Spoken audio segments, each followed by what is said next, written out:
Hello friends, ओम श्री गणेशाय नमः। जय श्री कृष्ण। आप सभी का स्वागत है आपके अपने YouTube चैनल पर। फ्रेंड्स, आज हम आपको इस वीडियो में बताने जा रहे हैं वैशाख मास महात्म्य के 15वें अध्याय के बारे में और स्कंद पुराण के अनुसार वैशाख मास महात्म्य के 8वें अध्याय के बारे में। फ्रेंड्स, वीडियो शुरू करने से पहले आपसे रिक्वेस्ट है, अगर आप हमारे चैनल पर नए हैं और आपने अभी तक चैनल को सब्सक्राइब नहीं किया है तो प्लीज सब्सक्राइब कीजिएगा चैनल को, साथ ही प्रेस कीजिएगा बेल आइकन को, जिससे नए वीडियो से रिलेटेड नोटिफिकेशन आपको तुरंत प्राप्त हो सके। और वीडियो पसंद आने पर वीडियो को लाइक और शेयर जरूर कीजिएगा ताकि सभी भक्तों को इस वीडियो का लाभ प्राप्त हो सके। और कमेंट बॉक्स में जय श्री कृष्णा जरूर लिखिएगा। वैशाख मास महात्म सब प्रकार के विघ्नों का नाश करने वाले तथा सारी सृष्टि का पालन करने वाले श्री गणेश जी, ज्ञान की दाता देवी श्री सरस्वती जी, सब पुराणों के कर्ता श्री व्यास जी तथा श्री गुरुदेव के चरण कमलों में नमस्कार करके भगवान की श्रद्धा और भक्ति रस में डूबे हुए वैशाख मास की कथा प्रारंभ करती हूँ। शंख व्याध संवाद। व्याध के पुनर्जन्म का वृतांत।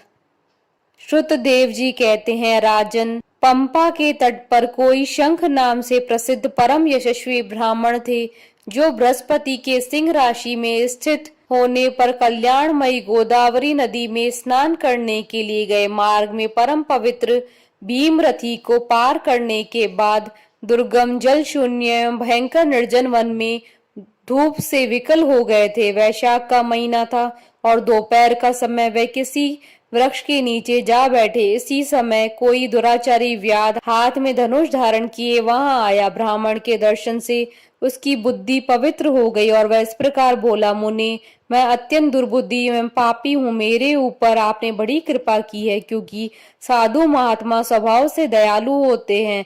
कहा मैं नीच कुल में उत्पन्न हुआ व्याध और कहा मेरी ऐसी पवित्र बुद्धि। मैं इसे केवल आपका ही उत्तम अनुग्रह मानता हूँ। साधु बाबा, मैं आपका शिष्य हूँ, कृपा पात्र हूँ। साधु पुरुष का समागम होने पर मनुष्य फिर कभी दुखों को प्राप्त नहीं होता।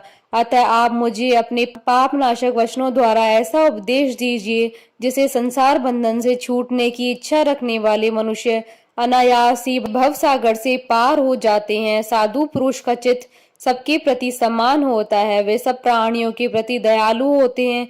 उनकी दृष्टि में न कोई नीच है, न ऊंच है, न अपना है, न पराया है। मनुष्य संतप्त होकर जब जब गुरुजनों से उपाय पूछता है, तब तब वे उसे संसार बंधन से छुड़ाने वाले ज्ञान का उपदेश करते हैं। जैसे गंगा जी मनुष्य का पाप का नाश करने वाली हैं, उसी प्रकार मूढ़ जनों का उद्धार करना साधु पुरुष का स्वभाव ही माना गया है। व्याध की ये वचन सुनकर शंख ने कहा, व्याध, यदि तुम कल्याण चाहते हो तो वैशाख मास में भगवान विष्णु को प्रसन्न और संसार समुद्र से पार करने वाले जो दिव्य धर्म बताए गए हैं उनका पालन करो। मुनिश्रेष्ठ शंख प्यास से बहुत कष्ट पा रहे थे। दोपहर के समय उन्होंने सुंदर सरोवर में स्नान किया और युगल वस्त्र धारण करके मध्याह्न काल की उपासना की। फिर देव पूजा करने के पश्चात व्याध के लाए हुए श्रमहारी एवं स्वादिष्ट कैथ का फल खाया।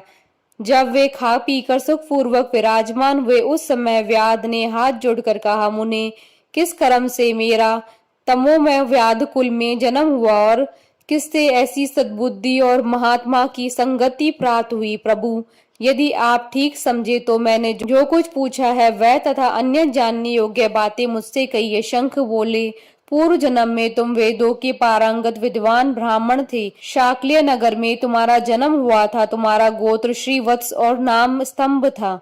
उस समय तुम बड़े तेजस्वी समझे जाते थे, किंतु आगे चलकर किसी वैश्या में तुम्हारी आसक्ति हो गई। उसके संग दोष से तुमने नित्य कर्मों को त्याग दिया और शूद्र की भांति घर आकर रहने लगे। यद्यपि तुम सदाचार शून्य तथा धर्म कर्मों के त्यागी थे, तो भी उस समय तुम्हारी ब्राह्मणी पत्नी कांतिमती ने वैश्या सहित तुम्हारी सेवा की। वह सदा तुम्हारा प्रिय करने में लगी रहती थी। वह तुम दोनों के पैर धोती, दोनों की आज्ञा का पालन करती और दोनों से नीचे आसन पर सोती थी। इस प्रकार वैश्या सहित पात की सेवा करती हुई उस दुखनी ब्राह्मणी का इस भूतल पर बहुत समय बीत गया। एक दिन उसके पति ने मूली सहित उड़द खाया और तिल मिश्रित निष्पाप भक्षण किया। उस अपथ्य भोजन से उसका मुंह पेट चलने लगा और उसे बड़ा भयंकर भगंदर रोग हो गया। वह उस रोग से दिन रात जलने लगा। जब तक घर में धन रहा तब तक वैश्या भी वहां टिकी रही। उसका सारा धन लेकर पीछे उसने उसका घर छोड़ दिया। वैश्या तो क्रूर और निर्दयी होती है, उसे छोड़कर दूसरे के पास चली गई। तब वह ब्राह्मण रोग से व्याकुलचित हो रोता हुआ अपनी स्त्री से बोला, देवी, मैं वैश्या के प्रति आसक्त और अत्यंत निष्ठुर मनुष्य हूँ, मेरी रक्षा करो। सुंदरी, तुम परम पवित्र हो, मैंने तुम्हारा कुछ भी उपकार नहीं किया। कल्याणी, जो पापी एवं निंदित मनुष्य अपनी विनीत पत्नी का आदर नहीं करता है, वह 15 जन्मों तक नपुंसक होता है।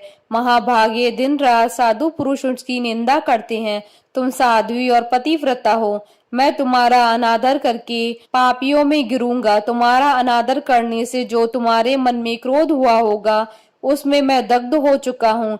इस प्रकार अनुपात युक्त वचन कहते हुए पति से वह पतिव्रता हाथ जोड़कर बोली, प्राणनाथ, आप मेरे प्रति किए हुए व्यवहार को लेकर दुख न माने, लज्जा का अनुभव न करें।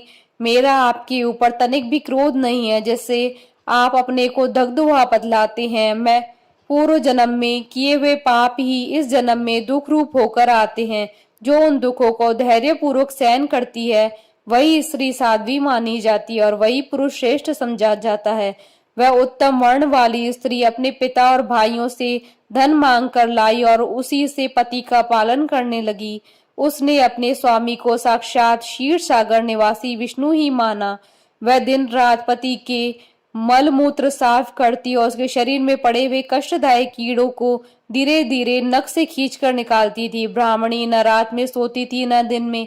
अपने स्वामी के दुख से संतप्त होकर वह दुखिनी सदा इस प्रकार प्रार्थना किया करती थी, प्रसिद्ध देवता और पितृ, मेरे स्वामी की रक्षा करें, इन्हें रोगहीन व निष्पाप कर दें। मैं पति के आरोग्य के लिए चंडिका देवी को भैंस का दही और उत्तम अन्न चढ़ाऊंगी। महात्मा श्री गणेश जी की प्रसन्नता के लिए मोदक बनवाऊंगी। 10 शनिवारों का उपवास करूंगी तथा मीठा और घी नहीं खाऊंगी। मेरे पति रोगहीन होकर 100 वर्ष जीवे। इस प्रकार वह देवी प्रतिदिन देवताओं से प्रार्थना करती थी। उन्हीं दिनों कोई देवल नामक महात्मा वहां आए। वैशाख मास में धूप से पीड़ित हो संध्या काल के समय उस ब्राह्मण के घर में उन्होंने पदार्पण किया। ब्राह्मणी ने महात्मा के चरण धोकर उस जल को मस्तक पे चढ़ाया और धूप से कष्ट पाए हुए महात्मा को पीने के लिए शरबत दिया। प्रातः काल सूर्योदय होने पर मुनि जैसे आए थे वैसे चले गए। तदंतर थोड़े ही समय में उस ब्राह्मण को सन्निपात हो गया। ब्राह्मणी सौंठ और मिर्च और पीपल लेकर जब उसके मुंह में डालने लगी, तब उसने पत्नी की उंगली काट ली। उसके दोनों दांत सहसा सट गए और ब्राह्मणी की उंगली का वह कोमल खंड उसके मुंह में ही रह गया। उंगली काटकर उस वैश्या का चिंतन ही करता हुआ वह ब्राह्मण मर गया। तब उसकी पत्नी कांतिमती ने कंगन बेचकर बहुत सा ईंधन खरीदा और चिता बनाकर वह साध्वी पति के साथ उसमें जा बैठी। उसने पति के रोगी शरीर का गाढ़ आलिंगन करके उसके साथ अपने आप को भी चिता में जला दिया। शरीर त्याग कर सहसा भगवान विष्णु के धाम में चली गई। उसने वैशाख मास में जो देवल मुनि को शरबत पिलाया और उनके चरणादकों को शीश पर चढ़ाया था, इससे उसको योगी गम्य परम पद की प्राप्ति हुई। तुमने अंतकाल में वैश्या का चिंतन करते हुए शरीर त्याग दिया था, इसलिए घोर व्याध के शरीर में आ गए हो और हिंसा में आसक्त हो, सबको उद्वेग में डाला करते हो।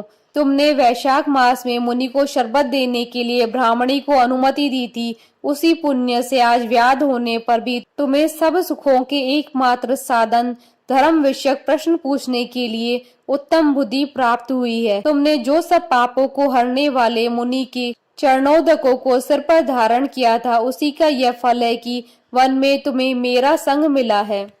इति श्री स्कंद पुराण अंतर्गत वैशाख मास महात्म का 8वां अध्याय संपन्न हुआ। बोलिए भगवान विष्णु की जय, सनातन धर्म की जय। हमारे साथ इस वीडियो में अंत तक बने रहने के लिए आपका धन्यवाद। ओम श्री गणेशाय नमः। जय श्री कृष्णा।